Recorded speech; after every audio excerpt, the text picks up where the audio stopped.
Bueno, em, el teórico de hoy está dedicado al texto de Daniel James, el capítulo 9 de su libro Resistencia e Integración. Ya hemos visto eh, el capítulo 1 en la primera parte del año. Y lo que hace referencia James, lo que vamos a ver, son temas referidos a la vieja guardia sindical, o digamos, el sindicalismo peronista, del que venimos dando cuenta a través de diversos textos, en momentos en los cuales, como bien dice el título, empieza a estar asediado por nuevos actores, nuevos sectores que participan de la vida sindical y política de la Argentina. Digamos que hay dos cuestiones para empezar a ubicarnos en tiempo. Estamos hablando centralmente, aunque podamos hacer referencia a otros momentos, a la etapa que va desde el golpe de Estado de 1966, el golpe de Estado liderado por el general Onganía y que va a dar nacimiento a la autodenominada Revolución Argentina, una dictadura de la cual ya estuvimos hablando en varias oportunidades, por ejemplo en la clase anterior, cuando veíamos en Fausto y Devoto la comparación de esa dictadura con la dictadura brasileña iniciada en 1964.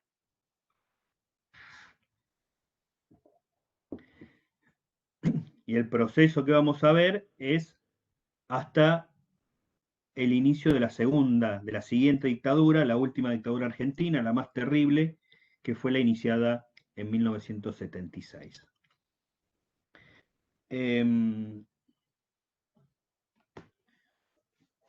Es una época de la cual ya sabemos cosas, aunque no hubiésemos traído demasiados conocimientos previos, son los años 60. Ya vimos algunas cuestiones en el texto de Adamowski, referidos al giro a la izquierda de la clase media argentina o de una porción de la clase media argentina. También han visto las cuestiones referidas al cordobazo en prácticos y también están viendo esta semana lo referido a la vuelta del peronismo a partir del llamado a elecciones en 1973, la vuelta de Perón, la muerte del general Perón y la sucesión de cuestiones que van a terminar en el golpe de 1976. Y como les dije también hace un rato, también el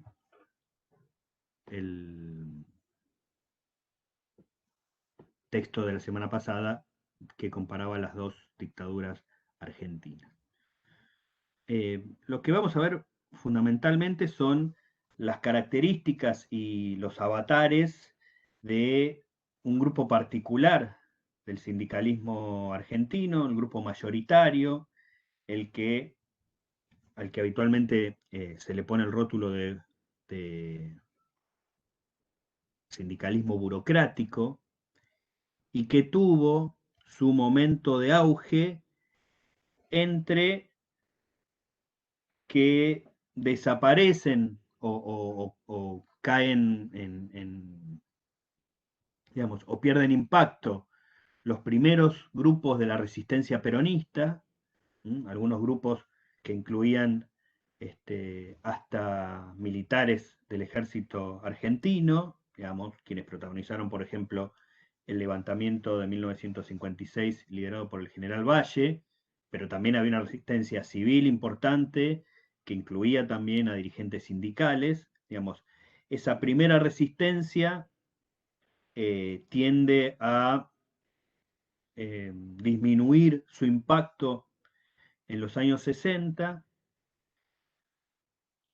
digamos, y como les decía, el momento de auge de este sindicalismo, del sindicalismo peronista burocrático, ortodoxo, bandorista, como quieran ponerle de etiqueta, tradicional, que durante todo el tiempo va a ser además la parte mayoritaria del sindicalismo peronista, esto hay que dejarlo también en claro, eh, va a vivir su momento de auge hasta que se inicien a fines de los años 60 la irrupción de lo que se conoce o se va a conocer después como tendencia revolucionaria del movimiento peronista, con el auge de la juventud peronista, de las formaciones especiales, las organizaciones armadas, peronistas y no peronistas, digamos, eh,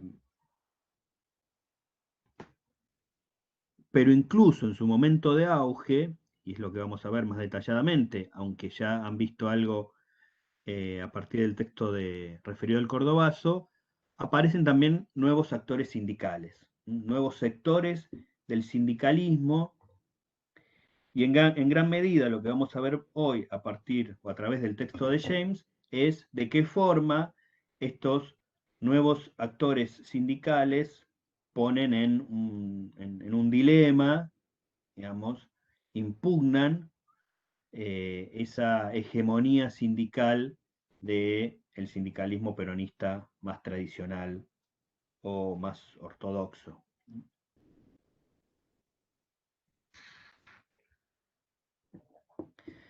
Lo primero que dice James es que la dictadura de 1966 en principio es recibida con bastante buenos ojos por este sector mayoritario del sindicalismo.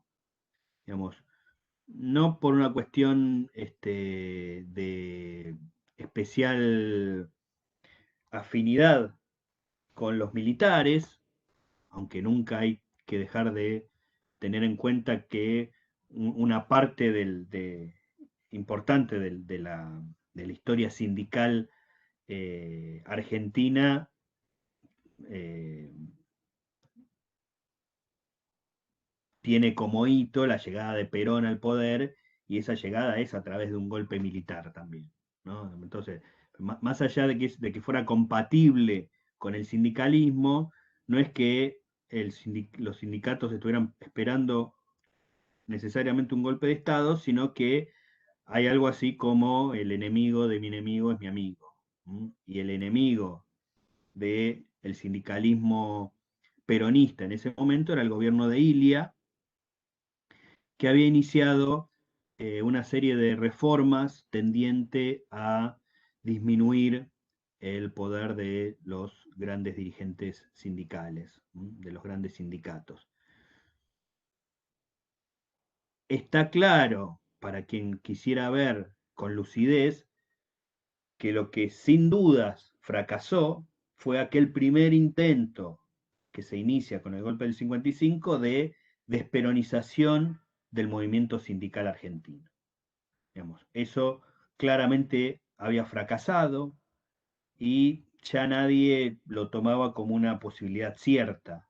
Digamos, esta idea de que una vez derrocado Perón, una vez exiliado Perón,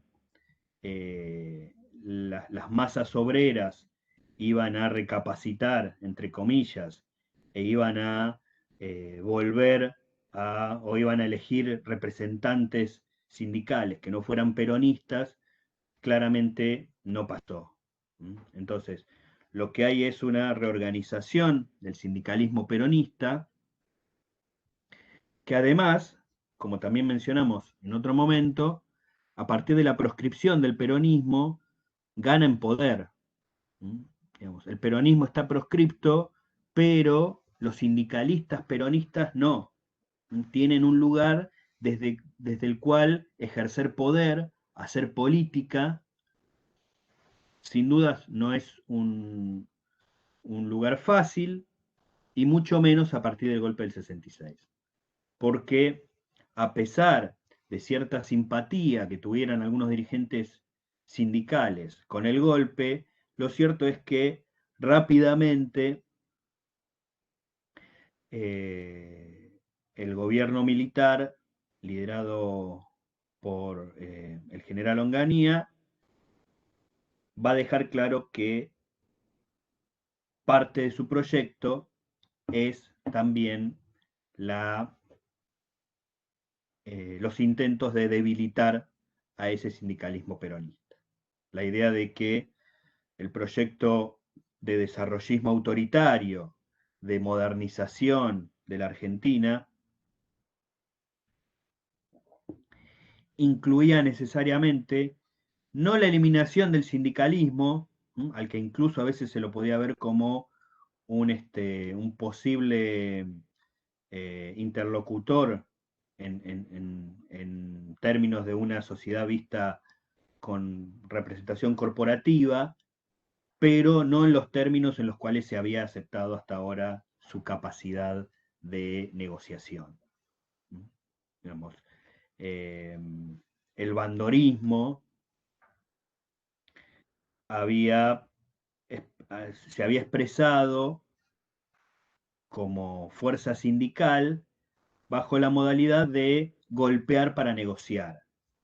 Es decir, no era un sindicalismo que buscara, al menos en el mediano plazo, cambiar, modificar las características de la sociedad, sino que utilizaba las formas de acción directa, las huelgas, las movilizaciones, las presiones eh, de tipo sindical para negociar mejoras en las condiciones salariales y de trabajo de los trabajadores y también mejoras en las condiciones de vida del sindicalismo. ¿Mm?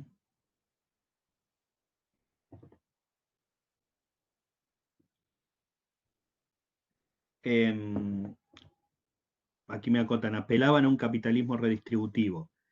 Sí, una de las cuestiones que ya mencionamos cuando comparamos con Brasil es que la cuestión de la redistribución de la riqueza a partir del peronismo es una cosa mucho más presente en la sociedad argentina que en otras sociedades de la región, por ejemplo, que en Brasil. ¿Mm? Y que mientras la dictadura brasileña no tuvo mayor inconveniente en desarmar el frágil movimiento sindical brasileño, en Argentina esto se va a demostrar como más complicado.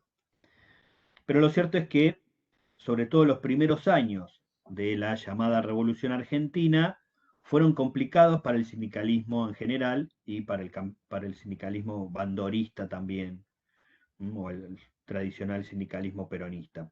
Porque en estos primeros años, hasta el hito conocido y estudiado por ustedes en los prácticos del Cordobazo, el gobierno militar logra algo similar, digamos, que se puede asimilar a lo que pasaba en Brasil. Es decir, cierto orden, cierta estabilidad económica, cierta legitimidad,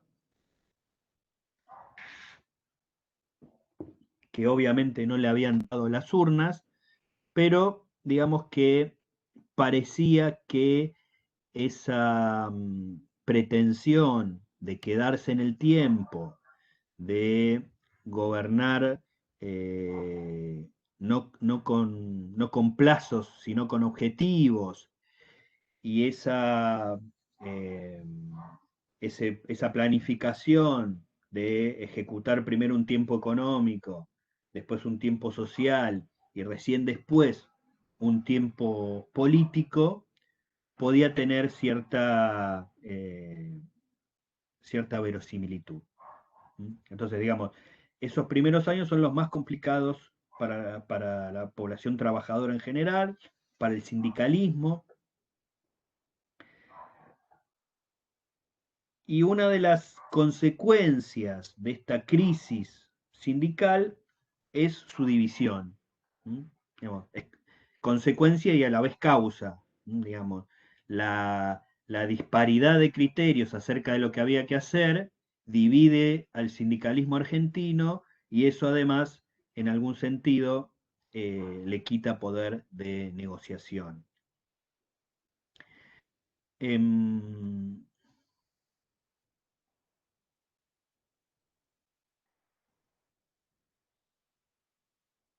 lo que va a aparecer en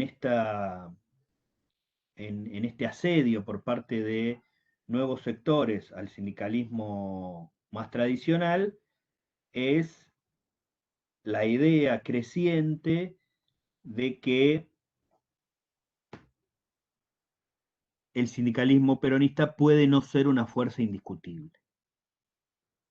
Digamos que el sindicalismo peronista no es el único interlocutor que puede hablar en nombre de la clase trabajadora, que puede no ser el único interlocutor que hable en nombre del peronismo.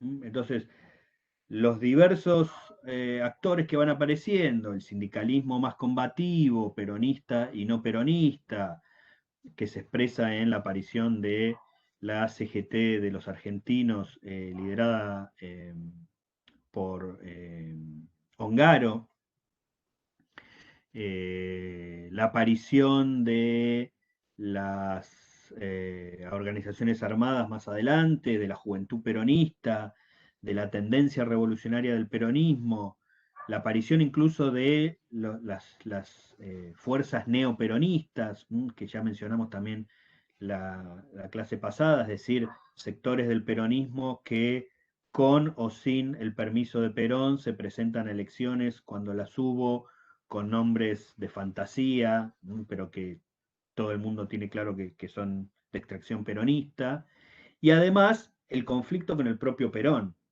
Digamos, hay una lectura de Bandor, de alguna forma Bandor y sus seguidores eh, se van envalentonando en términos de que pasa el tiempo y no parece ser muy posible que Perón vuelva al país. Entonces van fortaleciendo esa imagen, la propia imagen de ser representantes del peronismo, empiezan a pensar un peronismo sin Perón, digamos, y ahí es donde la propia figura de Perón empieza a medir cuánto apoya o no apoya desde el exterior a este sindicalismo peronista, y más importante que eso, sobre todo, cuánto apoya a aquellos sectores que pueden generar alguna erosión hacia eh, la figura de Bandor y del sindicalismo en general. Em, Digamos, es interesante ver de todas formas,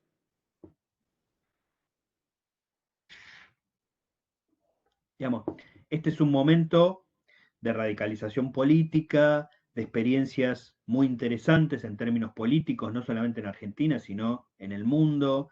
Es el momento de la descolonización del tercer mundo, de la revolución china, de la guerra de Vietnam, de la revolución cubana. Habrán visto algunas de estas cuestiones ya eh, de hecho las hemos mencionado también cuando hablamos del texto de Adamowski, pero también lo habrán visto para enmarcar el Cordobazo. Em, y, digamos, y muchos de esos hechos son hechos muy épicos, muy interesantes en términos de dar cuenta de la lucha de los pueblos, pero también tenemos que hacer el esfuerzo de ver a aquellos sectores que por ahí son menos simpáticos. Digamos, este sindicalismo burocrático no es, no tiene mucha épica, sus líderes no pueden no resultar muy simpáticos, pero es necesario tratar de explicar o de analizar su comportamiento más allá de una historia de buenos y malos, ¿m? Más allá de una visión, como decimos en historia, demasiado maniquea. Es decir, bueno, hay buenos y malos y la lucha entre buenos y malos eh, es el motor de la historia, parafraseando mal a Marx. Eh, Tenemos que pensar que, primero, dar cuenta de que hay sectores del sindicalismo que van a ir más allá incluso que el bandorismo. ¿Mm? Cuando hablamos de división del sindicalismo argentino, como bien señala James, el hito más importante que podríamos identificar es el Congreso de 1968 de la CGT, donde es elegido secretario general Raimundo Ongaro, que los sectores bandoristas no aceptan esa designación y se constituyen como una CGT paralela, algo que ha pasado muy a menudo en la Argentina, la existencia de dos o más centrales obreras, de hecho, auto referenciadas como CGT, a pesar de estar divididas. Pero además de estos dos grupos, el grupo de Ongaro, que después, digamos, al que podemos catalogar como parte del sindicalismo más combativo, de la CGT, que va a estar más cerca también del sindicalismo clasista, la CGT de Bandor, la que va a ser conocida como CGT Azopardo, y después otro movimiento aún más a la derecha de Bandor, lo que se conoció como nueva corriente de opinión, que directamente lo que va a proponer es eh, pactar con los militares. Es la corriente más participacionista. Estas divisiones tienen que ver no solamente con cuestiones ideológicas, sino también con qué había vivido cada sindicato en los primeros años del gobierno militar. El gobierno militar, como decíamos, va a dejar en claro que no tolerará ningún, ningún movimiento sindical excesivamente combativo, va a, en principio, eh, intervenir los sindicatos que no acaten esta idea de mantener el orden social, primero con un sindicato importante como el sindicato de los portuarios, que va a servir como una suerte de amenaza para el resto de los sindicatos. A ello le van a seguir una serie de otras intervenciones. Entonces, ahí empieza a haber diferencias de hecho entre los sindicatos. Más allá de que cada sindicato tiene características propias y además uno puede identificar sindicatos más industriales, sindicatos de empleados de cuello blanco, pero también por la capacidad que tienen la cantidad de afiliados, la capacidad de movilización. Bueno, siempre el movimiento sindicalista es variopinto, pero aquí además empieza a tener otra cuestión que es la amenaza de la intervención. Entonces, va a haber sindicatos intervenidos que van a hacer lo posible para que esa intervención cese. Otros sindicatos intervenidos que van a sentir que ya no tienen nada que perder. Entonces van a adoptar las posiciones más combativas, porque porque se estaba desconociendo por parte del Estado su existencia. Va a haber otros sindicatos que ante la amenaza de la intervención decidan tener una visión, una actitud colaborativa con el régimen militar. Y va a estar la rama bandorista que sabe que por ahí no es momento de golpear, pero no renuncia a poder golpear para negociar porque lo que venía diciendo la historia era que este no era el primer gobierno que se le había querido parar al sindicalismo y lo cierto es que todos los gobiernos anteriores en algún momento habían tenido que pactar con el sindicalismo.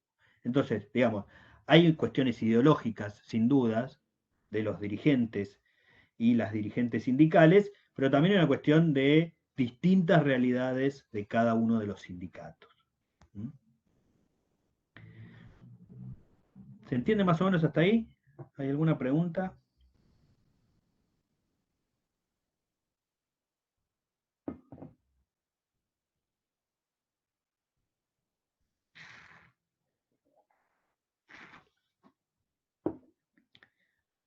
Piensen que además, eh,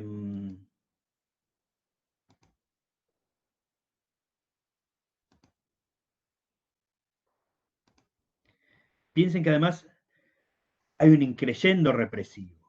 Digamos, esta dictadura del 66 no es la dictadura del 76, pero es una dictadura que empieza con muchas de las prácticas que después la siguiente va a ser mucho más sistemática y mucho más eh, eh, trágicamente.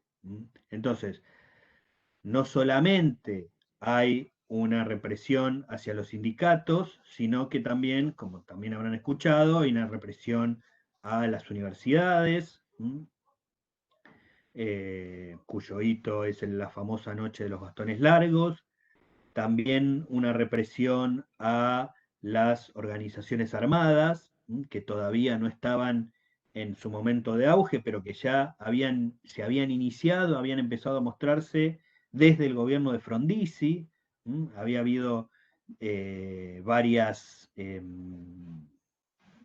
varios intentos también por parte del Estado de normas para aumentar el poder represivo del Estado. El plan Conintes eh, establecido por el frondicismo es el más famoso. Después Ilia disminuye un poco esas pretensiones represivas hacia, hacia, hacia lo que se denominaba la subversión, pero con el golpe del 66 eso va a restaurarse.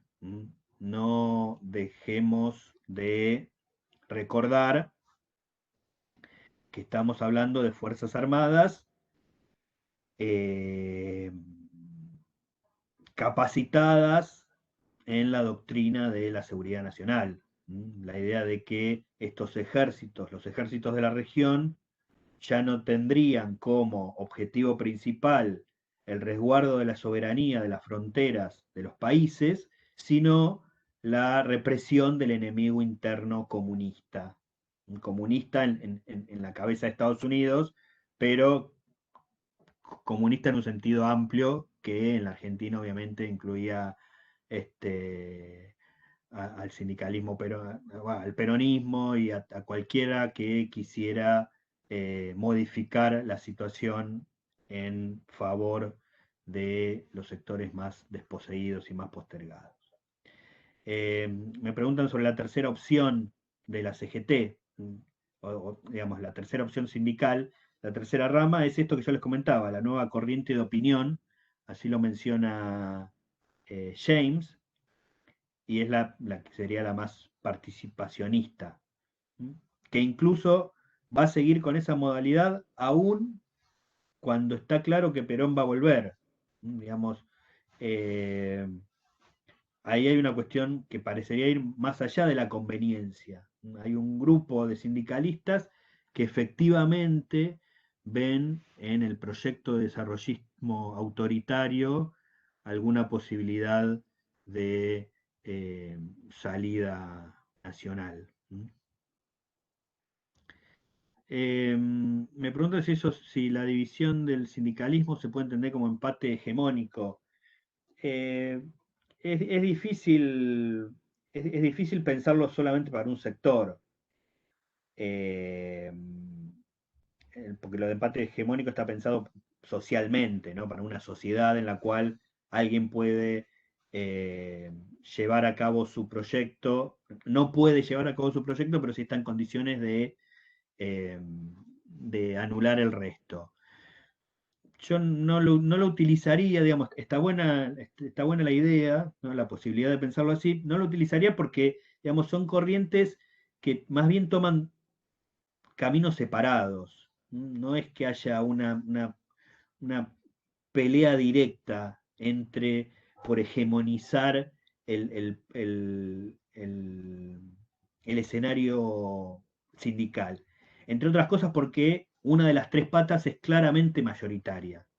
Entonces, digamos, más allá de que no siempre fuese la que llamara más la atención, el sindicalismo bandorista va a ser el sindicalismo tradicional, burocrático, como quieran llamarlo, siempre va a ser claramente mayoritario.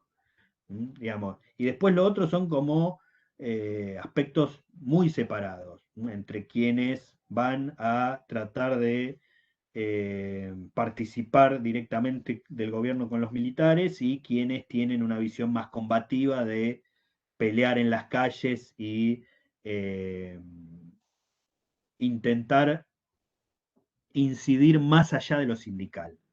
Digamos, intentar pensar una sociedad distinta que vaya más allá de simplemente de las condiciones laborales de la clase obrera. Em, Como vimos, el plan Krieger-Bacena y la ideología en general del gobierno de Onganía era un gobierno que buscaba modernizar, entre comillas, eso significaba, por ejemplo, eh, aceptar que algunos de los sectores productivos no eran viables y dejarlos a su suerte. Por eso se profundiza el plan de cierre de ferrocarriles, que ya se había iniciado durante el frondicismo, con la misma idea de que la integración y la modernización del país valía solamente para aquellas zonas productivas de importancia y que aquellos ramales que no fueran eficientes debían cerrarse. Algo parecido a lo que después va a ser todavía más descarnadamente el menemismo en los años 90 y que nuestra red vial sufre todavía al día de hoy. Quienes son de La Plata eh, o conozcan la ciudad habrán visto la estación de tren que es conocida como estación de Meridiano Quinto, en 19 y 72. Bueno, esa estación de tren, ese ramal cerrado, es uno de los ramales que se cerraron en los años 60. Era lo que se conocía como el ferrocarril provincial.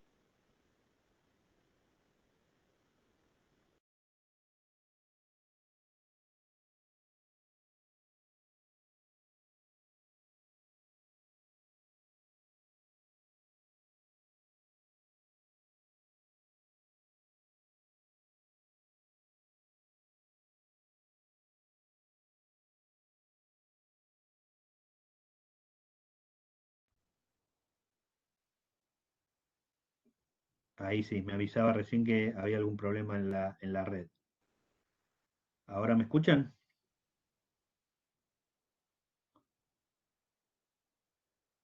¿Hasta dónde llegamos?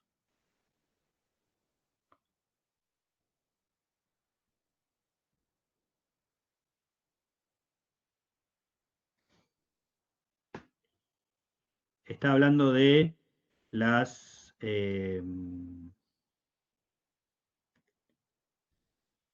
sí, bueno, lo que estaba dando es el ejemplo de la estación de Meridiano Quinto acá en La Plata, que seguramente hay quienes conocerán en 19 y 72, que es una estación cerrada de un ramal cerrado en aquellas épocas.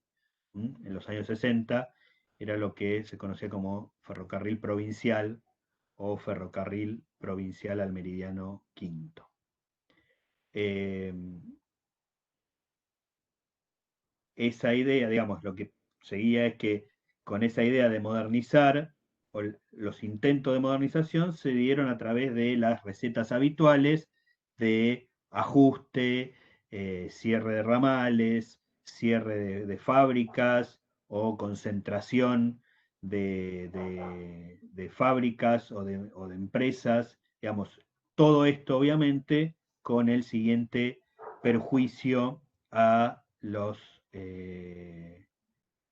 al empleo, que era una parte de la receta de ajuste de este desarrollismo autoritario.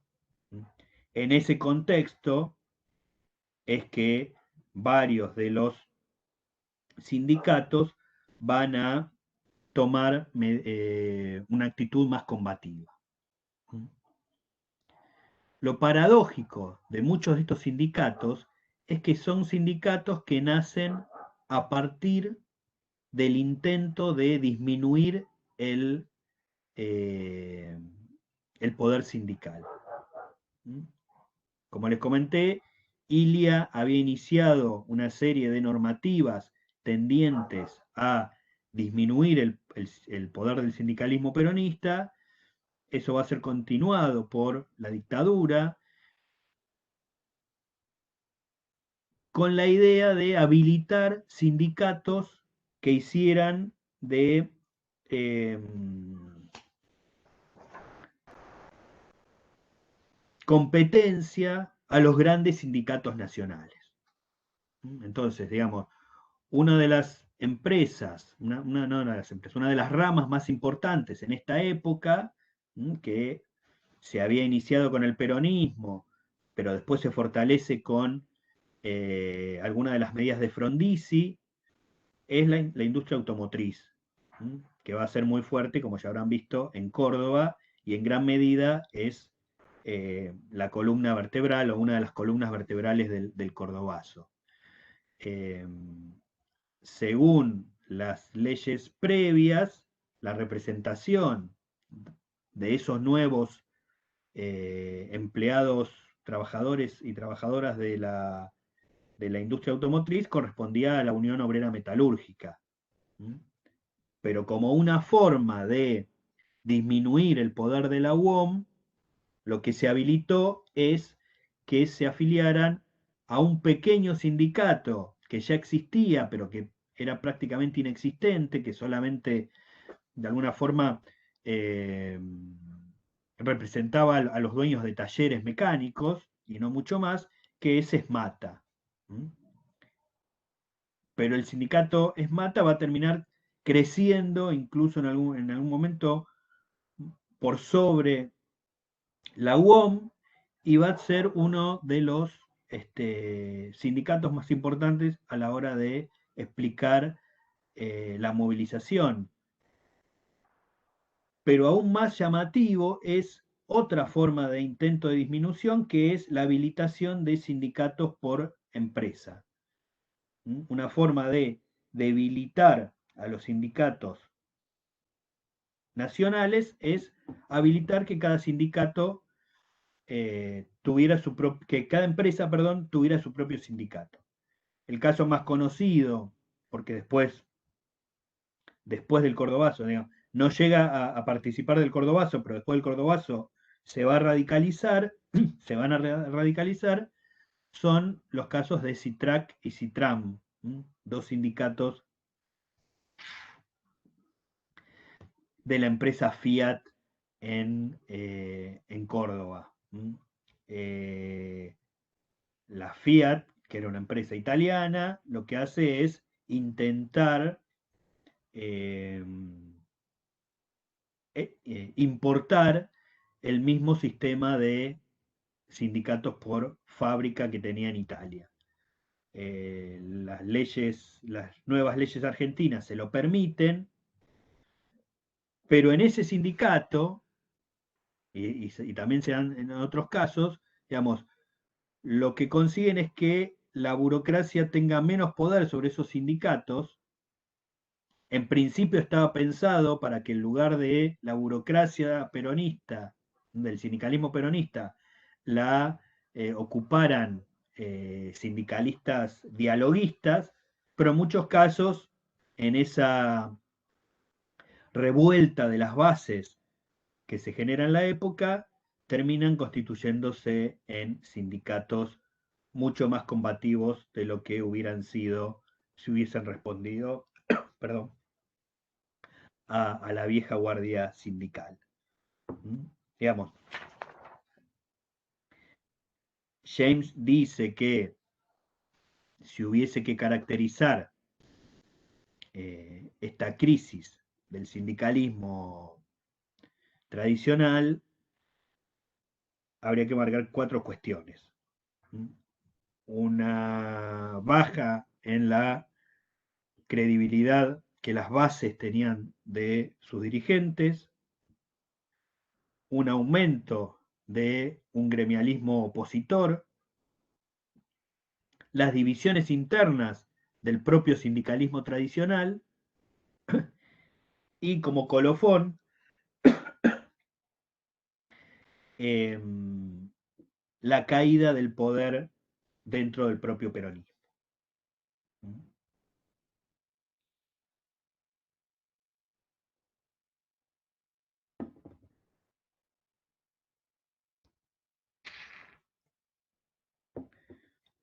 Estos 3 primeros años de orden y una relativa eh, crecimiento económico parecían que iban a permitir llevar a cabo al gobierno militar esa división en 3 tiempos. Era compatible con esa división en un primer tiempo un primer tiempo económico, un segundo tiempo social y un tercer tiempo político. Para el gobierno militar era sustancial quebrar la representatividad democrática. Por eso, como vimos la clase pasada, al igual que había hecho la dictadura brasileña, hay un intento de eh, dinamitar el sistema de partidos existentes hasta ese momento. Pero lo que en Brasil había funcionado, en Argentina empieza a constituirse en una suerte de olla a presión. Porque la legitimidad del gobierno militar es menor que en Brasil, porque las identidades partidarias son mucho más importantes en Argentina, porque la participación sindical y esta intención de estar, digamos, y la pugna redistributiva siempre está mucho más presente, y por eso el estallido del Cordobazo. No voy a explayarme porque lo tienen más trabajado, pero lo cierto es que es el principio del fin de Onganía como líder del gobierno militar. Onganía va a durar un año más y después otro golpe, que es el secuestro y asesinato de Aramburu por parte de la organización Montoneros, genera que finalmente la junta militar obligue a Onganía a renunciar y empiece los últimos años del gobierno militar. Digamos. Hay un intento de dar un volantazo con Livingston, después con Lanusse, pero lo cierto es que la revolución argentina ya está herida de muerte y finalmente lo último que terminan intentando hacer los militares es devolver el poder a los civiles, aceptando que es inevitable incluir a la participación del peronismo en las futuras elecciones. Primero que hay que llamar a elecciones, algo que no estaba contemplado, y después,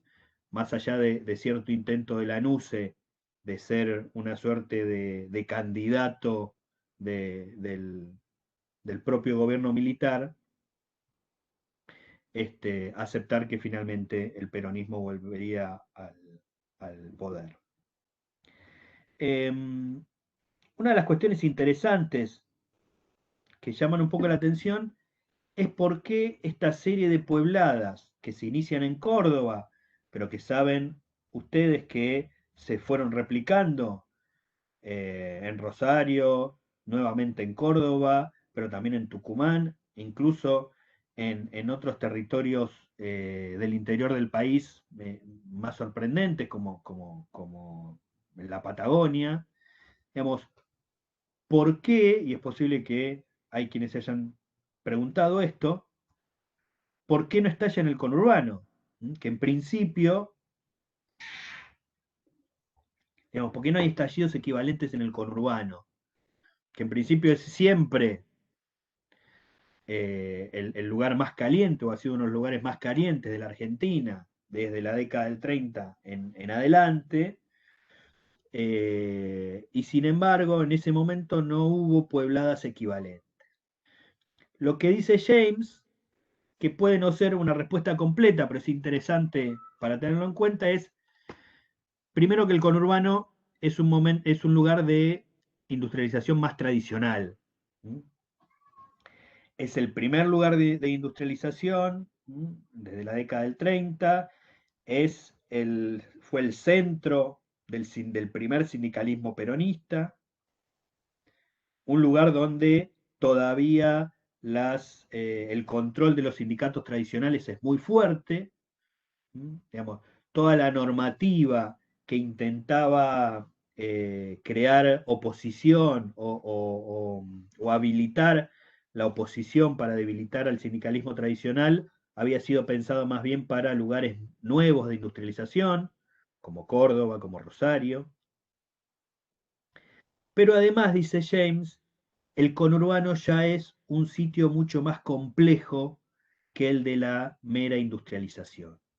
Digamos, ya no es ese cordón de barrios industriales que nacieron en los 30 y se desarrollaron bajo el primer peronismo, sino que es un conglomerado mucho más complejo, tan complejo como el que podemos ver hoy, que combina barrios populares con barrios de emergencia, como se suele decir, con barrios de clase media, digamos, donde la centralidad de la fábrica ya no es tan importante.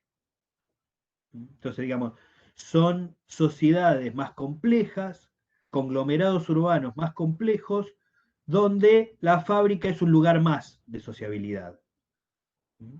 A diferencia de esos nuevos lugares de industrialización, el Gran Córdoba, el Gran Rosario, donde la vida de la población obrera gira mucho más en torno a la fábrica, a los barrios industriales, al día a día del trabajo industrial. Entonces, si a eso le sumamos la mayor impronta, la mayor influencia de el sindicalismo combativo, el sindicalismo clasista, sería una explicación de por qué el estallido no se dio tanto, donde parecería ser más evidente que hubiera podido iniciarse en el conurbano, sino en Córdoba. Acá me completan, y es muy interesante también, la idea de que los estudiantes universitarios en el conurbano tampoco tenían un peso tan importante. Sí, es cierto que es interesante pensarlo, ¿no? La militancia universitaria en la zona de lo que actualmente denominamos AMBA, sobre todo en esa época, donde no existían la cantidad de universidades del conurbano que existen hoy, estaba casi limitada a Capital Federal. ¿Mm?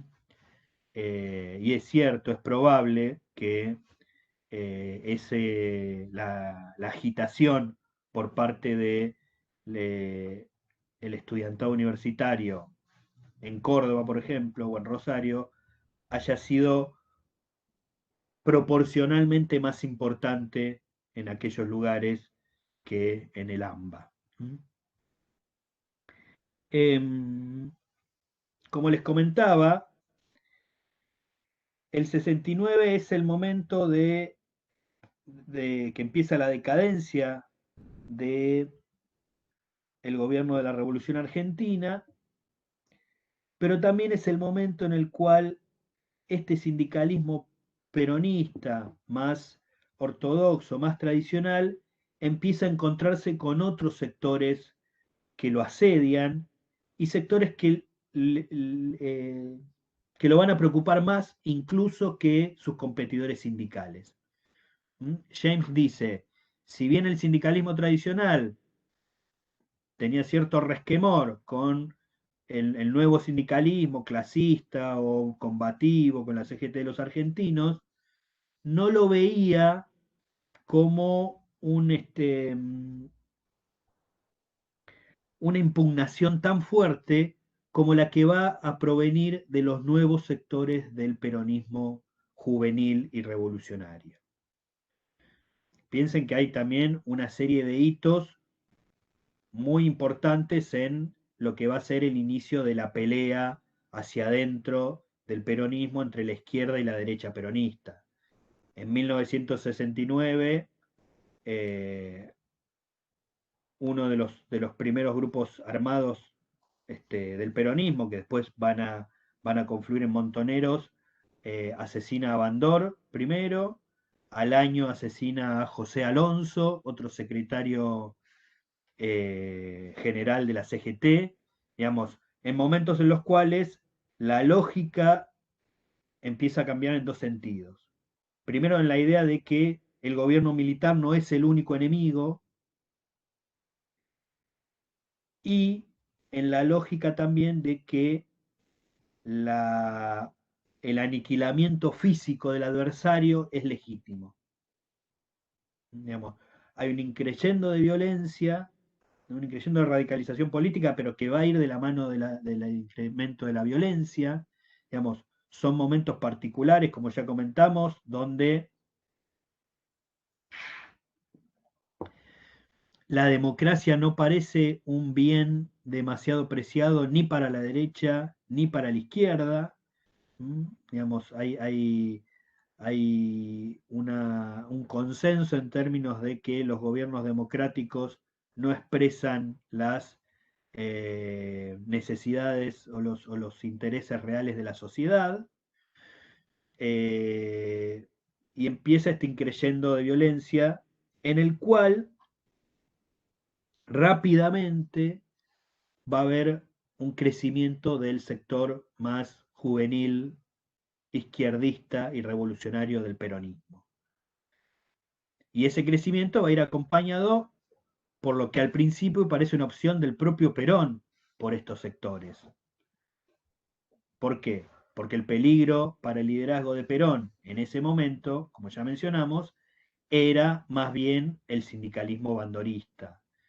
Con Bandor o sin Bandor, esta idea de que prosperara un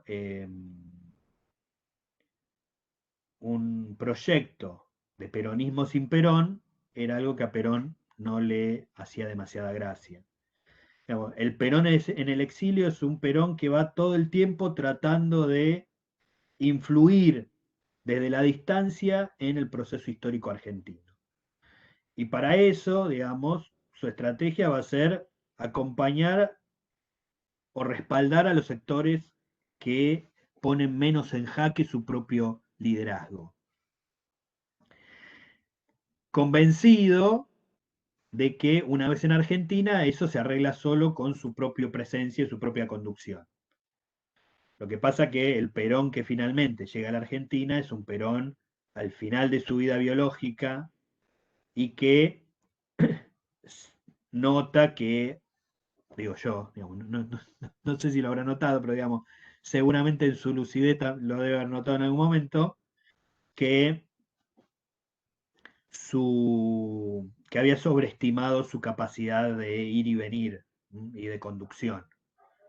Para el momento en el que Perón vuelve al país y en el que se da primero la elección de Cámpora y después su propia elección a presidente, las grietas, diríamos hoy, dentro del propio peronismo son de una profundidad tal que ya no pueden ser solucionadas ni siquiera por el propio Perón, que a último momento intenta volver a respaldarse en el sindicalismo a partir de que eh, la, la amenaza de su propia conducción parece provenir de los sectores de la tendencia revolucionaria. Por eso el tercer asesinato de un secretario general de la CGT por parte de seguramente Montoneros, aunque no haya habido una reivindicación pública, que es el de José Ignacio Rucci en 1973, es distinto a los anteriores, porque ahí el asesinado es un líder sindical que había dejado en claro que aceptaba sin ningún miramiento el liderazgo de Perón. Rucci es famoso en las fotos y en los videos de la primera llegada de Perón porque era un día que llovía y Rucci es el que le sostiene el paraguas a Perón. Más allá de ese hecho, era un hombre de Perón. Entonces, no es lo mismo, eh, aún en la lógica de la lucha armada, haberse cargado, entre comillas, a Bandor o Alonso, que podían ser vistos como traidores al propio Perón, que a Rucci, que era alguien que cada vez que podía, incluso sobreactuaba su lealtad hacia el viejo líder peronista. El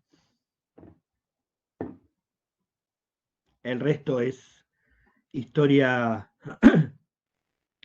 bastante conocida. A partir de la muerte de Perón, asume Isabel, su mujer, es el momento de mayor poder de los sectores más derechistas del peronismo, se da la crisis económica, el Rodrigazo, la propia CGT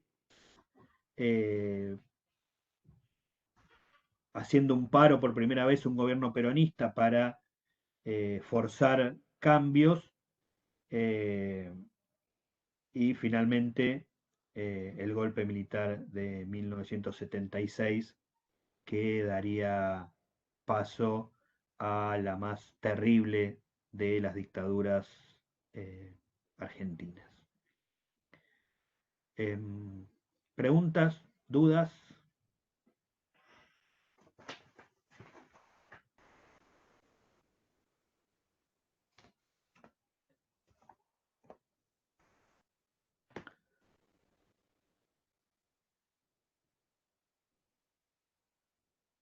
Bueno, yo les voy comentando, eh, mientras tanto, cuál es la tarea que las consigna de la tarea número 3 de las que van a constituir el trabajo final para la promoción o la semipromoción de la segunda parte del año.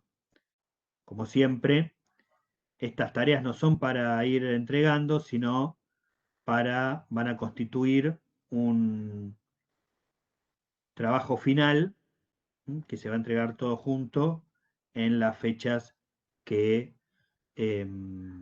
figuran en el cronograma. Lo que les voy a pedir que hagan es que elijan 2 párrafos del texto de James y a eso le van a tener que agregar un párrafo de otro texto de los que tienen que ver con la época, que hayamos visto en teóricos o en prácticos, y un último párrafo eh, de elaboración propia. Entonces, con esos 4 párrafos tienen que construir, digamos, tienen que elegir párrafos y construir un último párrafo que terminen siendo parte de un texto coherente sobre la situación política, sindical, económica o general de los años 60 en Argentina. Eh, el orden sería un primer párrafo de James, un segundo párrafo de otro texto, un tercer párrafo de James y el último párrafo elaborado por ustedes, que puede ser una conclusión o no, digamos, lo importante es que cierre de alguna forma el texto para que sea un texto eh, que tenga sentido. ¿Mm? Eh, a ese texto, además, tienen que elegirle un título, que también es un título de elaboración propia. Esperen que me fijo si lo tengo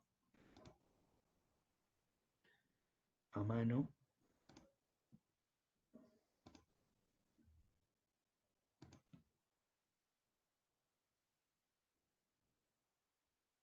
Acá está. ¿Mm? Confeccionar un texto coherente referido a la situación sindical y o política y o social de la Argentina de los años 60 y 70, constituido exclusivamente por dos párrafos textuales del capítulo 9 de Daniel James, un párrafo de cualquier otro texto de la bibliografía de teóricos o prácticos, un párrafo de elaboración propia. El texto debe tener un título que resuma o adelante la temática del mismo y los párrafos deberán respetar el siguiente orden. Primero un párrafo de James, después de otro texto, otro párrafo de James y un párrafo de elaboración propia. Como les comenté, esta tarea no debe ser entregada por separado, sino que es parte del trabajo final.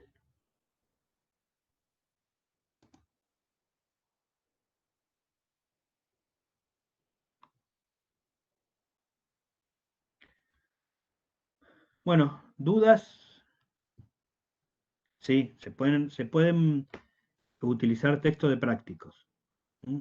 Digamos, no es necesario que se lo diga yo, pero varios de los textos de esta etapa este, hablan de la misma época, tanto de prácticos como de teóricos. Pueden elegir cualquiera.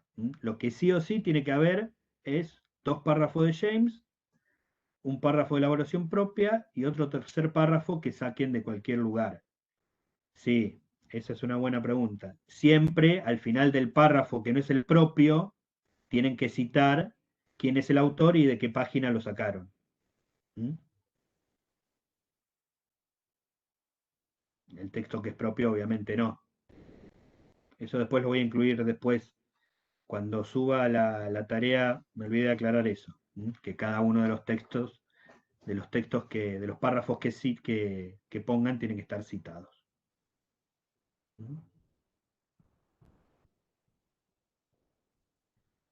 La clase que viene vamos a ver el texto de Morresi, referido a la ideología de la última dictadura. El texto que habla de el liberalismo conservador. Bueno, no tengo el programa por aquí, pero está en el programa. Es el texto que sigue.